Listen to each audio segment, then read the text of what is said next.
अब तुम निडर होकर अपनी व्यथा का वर्णन करो। राजा परीक्षित के वचनों को सुनकर बैल की आंखों में आंसू बहने लगा।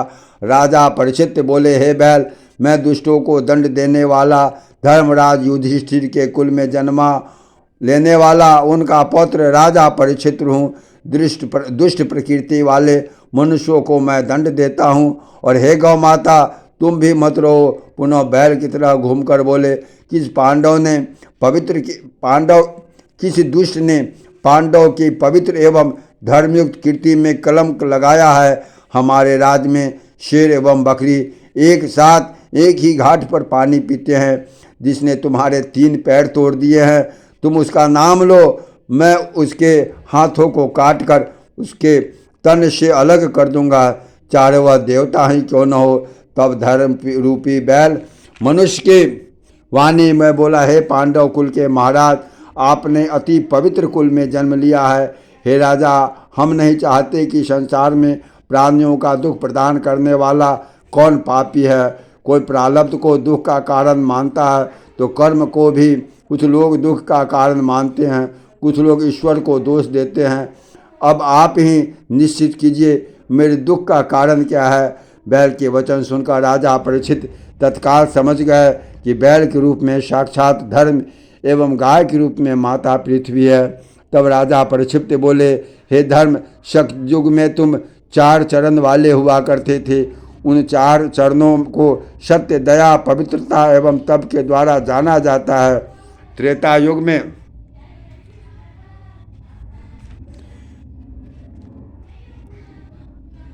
उन 4 चरणों में सत्य, दया, पवित्रता एवं तप के रूप में जाना जाता है।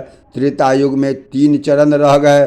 द्वापर में 2 एवं कलयुग का आगमन होने पर तुम्हारा एक ही चरण शेष बचा, वह है अधर्मी कलयुग। तुम्हारे चरण, चौथे चरण को भी नष्ट करना चाहता है।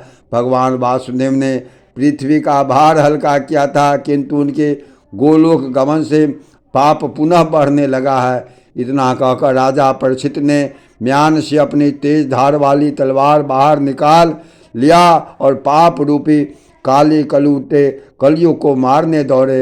यह देख कलयुग ने सोचा, इस धर्मात्मा राजा के हाथों से मेरे प्राण नहीं बचेंगे। अतः कातर होकर राजा परीक्षित के चरणों में गिर पड़ा और गिड़गिड़ाते हुए बोला, हे राजन, मैं आपकी शरण में हूँ।